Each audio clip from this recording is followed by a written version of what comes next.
Rock and roll. Ah, les années 90, l'époque du grunge, des boys bands, de Pamela Anderson, du Prince de Bel-Air, ainsi que d'une nouvelle génération de films d'action.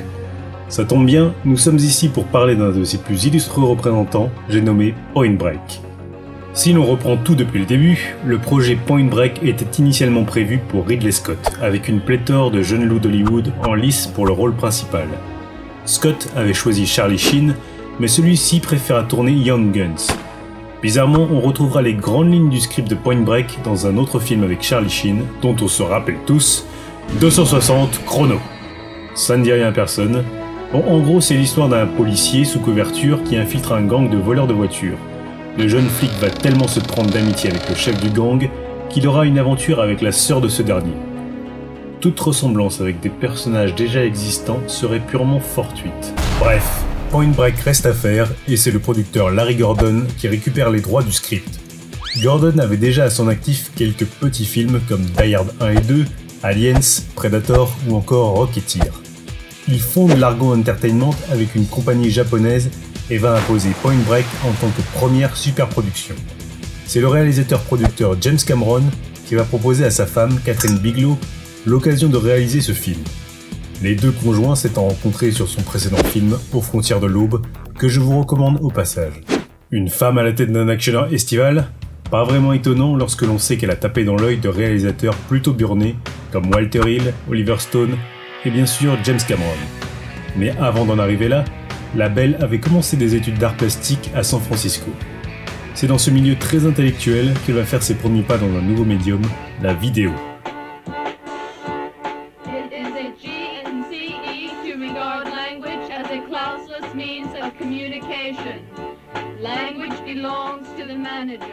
Elle fera ensuite un passage de l'autre côté de la côte ouest, parmi la scène avant-gardiste new-yorkaise, au Whitney Museum of American Art.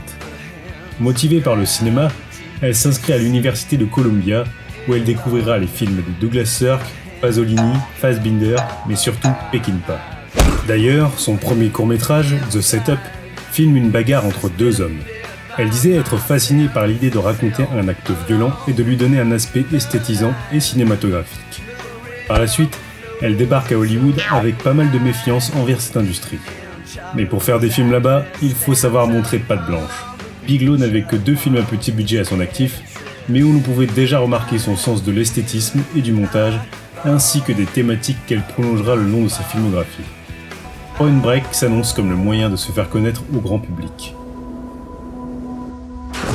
Dans ce film, nous suivons le jeune agent du FBI, Johnny Utah, qui débarque à Los Angeles pour enquêter sur un gang de braqueurs de banque.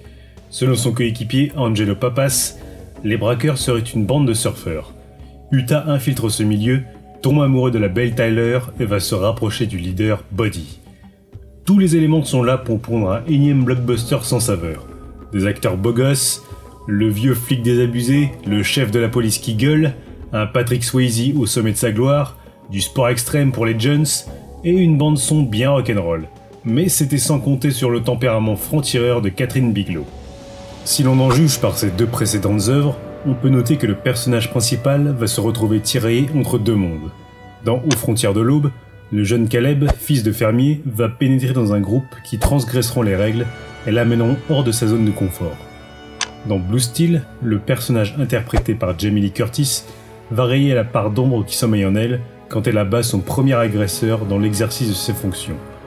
Dans ces 2 cas, le héros devra se sortir de son espace sécurisant pour aller vers l'extérieur afin de s'accomplir ou de se détruire.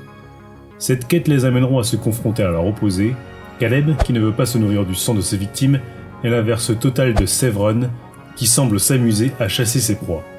Megan, tentant de réfréner ses pulsions après avoir abattu un criminel, va devoir se battre contre Eugène qui laissera libre cours à son instinct meurtrier. Durant leur périple, ces héros deviendront accros à un élément qui les empêcheront de pouvoir retourner vers leur communauté d'origine. Espace clos contre extérieur dangereux, affrontement de sa part d'ombre, défiance à l'ordre établi, addiction, il sera question de tout cela dans Point Break. Catherine Bigelow va détourner tout un genre codé pour y injecter ses propres thématiques. En premier lieu, nous avons le héros Johnny Utah, interprété tout en neutralité par Keanu Reeves. I walk away. You walk away? I walk away. Son nom, Utah, fait clairement référence à l'État américain, connu pour ses paysages montagneux et sa forte communauté mormone. Le voilà donc affecté à Los Angeles en tant qu'agent du FBI, dans un univers hiérarchisé et très strict, et on lui fera vite comprendre qu'il n'est qu'une coquille vide. You know nothing. In fact, you know less than nothing. If you even knew that you knew nothing, that'd be something, but you don't. Yes, sir. Il est donc le personnage idéal pour se lancer dans une quête initiatique. Il devra faire équipe avec Pappas, figure paternelle déchue, jouée tout en nuances par l'excité Gary Busey. Et ce n'est pas un hasard si Bigelow l'a choisi, étant donné qu'il avait interprété un surfeur dans le film Big Wednesday de John Milius. Outre quelques similarités thématiques avec Point Break, on peut imaginer que Pappas serait ce même personnage qui aurait vieilli et qui serait rentré dans le rang. Durant son opération d'infiltration dans le milieu des surfeurs, Johnny fera la rencontre de la belle Tyler, qui n'hésitera pas non plus à lui faire remarquer son inexpérience. Mais ce sera surtout sa rencontre avec le chef des surfeurs, Buddy, qui va déterminer son parcours. Il tire son nom du Bodhisattva. Dans la religion bouddhiste, c'est un être illuminé qui renie le nirvana pour participer à la douleur des hommes. Buddy incarnera la part d'ombre de Johnny, voire même un fantasme inaccessible, puisque malgré ses tentatives pour l'attraper, il lui échappera continuellement. Bigelow transformera cette dualité en une sorte de romance fraternelle ambiguë, accentuée par le côté unisexe de Keanu Reeves et le charme macho de Patrick Swayze. I know it's hard for you, Johnny. I know you want me so bad it's like acid in your mouth. Oh, yeah. Cette poursuite va obliger Utah à repousser ses limites physiques pour s'accomplir totalement, devenant en passant complètement accro à l'adrénaline. Et comme dans tous les films de Bigelow, l'intrusion d'un nouveau membre dans un groupe sera source de perturbation. Les choses vont dégénérer lorsque Buddy découvrira qu'il est un agent du FBI. Il va profiter de cette occasion pour pousser Utah à transgresser la loi et donc de provoquer le système.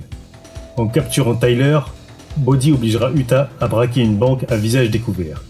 Dans un véritable acte de foi, Utah sautera dans le vide pour battre Buddy sur son propre terrain. Un passage obligé pour avoir le droit de retrouver l'être aimé. Pour leur ultime combat en pleine tempête, Utah finira par laisser Buddy surfer vers son destin.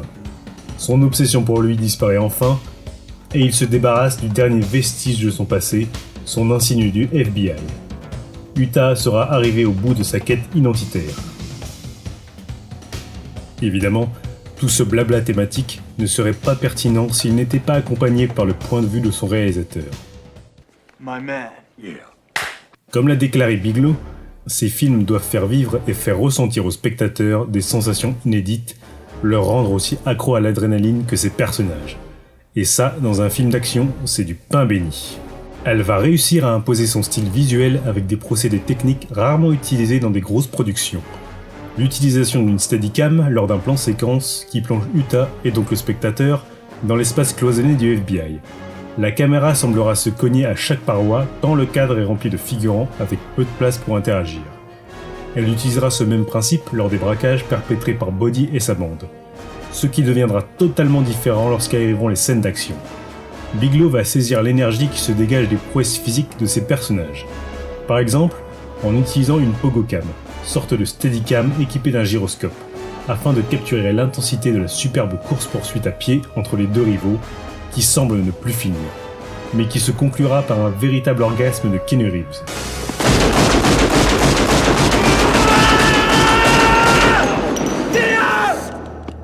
Elle réutilisera le même principe de mise en scène pour les séquences point de vue de Strange Days, ainsi que pour parcourir les coursives du sous-marin K-19. Ayant un espace infini à sa disposition, ses mouvements de caméra seront plus fluides, plus aériens, plus aérés, le tout dans un montage soigné. Les scènes de surf ou de chute libre ont aussi demandé la création d'équipements lourds et complètement inédits à l'époque, comme des grues armées d'une sorte de télescope. Des techniques pensées pour être plus près des acteurs sans avoir systématiquement recours à des doublures. Le spectateur en a donc pour son argent et est galvanisé par tant d'actions. Si bien qu'il attend la scène suivante avec fébrilité, comme le personnage de Utah qui ne semble s'accomplir que dans le mouvement. Et puis merde, il n'y a qu'à voir le remake coincé du cul sorti en 2016 pour voir à quel point l'original était fun. Comme beaucoup de ces films, l'ultime référence de Bigelow est le western. Genre cinématographique américain par excellence, le western se distingue par une réappropriation du territoire, par l'opposition entre la civilisation et la nature, mais surtout de sa représentation des mythes américains. En déroulant son intrigue en Californie, ultime limite à la conquête de l'Ouest, Bigelow fait du groupe de Body des hors-la-loi tentant de transformer les derniers espaces sauvages en havre de liberté. Ce sont des fantômes, une certaine idéologie américaine des 60s. Pas étonnant que ces types revêtent les visages d'anciens présidents à la réputation contestée comme signe de transgression. Et débarque le shérif Johnny Utah, représentant de la loi, qui va finir par succomber à cette idée de liberté et remettre en cause ses principes moraux. Le film fut un des plus gros cartons de l'année et permit à Keanu Reeves de s'imposer comme icône du film d'action. Maintes fois repris et parodié, Point Break mérite pourtant sa place dans le panthéon des actionneurs des 90s.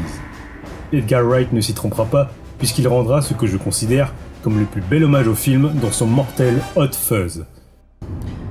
Little Hand says it's time to rock and roll. Little Hand says it's time to rock and roll. Normalement, Bigelow aurait dû profiter des recettes du film pour réaliser son grand projet sur Jeanne d'Arc. Mais des démêlés judiciaires avec un de nos compatriotes l'en ont empêché. Qu'à cela ne tienne, puisqu'elle s'est imposée comme une réalisatrice de films à grand spectacle avec des financements quasi indépendants, jusqu'à être enfin reconnue par la critique, que ce soit en remportant la blinde de récompenses dans les festivals avec des mineurs, ou en faisant polémique avec Zero Dark 30. Bon, en bonus, je vous offre un medley d'expressions bien fleuries datant de l'époque où le politiquement correct n'avait pas son mot à dire. Sur ce, à la prochaine. Fucking hands up! Fucking see him! What the fuck is he fucking Utah? Fucking no. Fucking. Fuck your. Fuck you up. Fucking.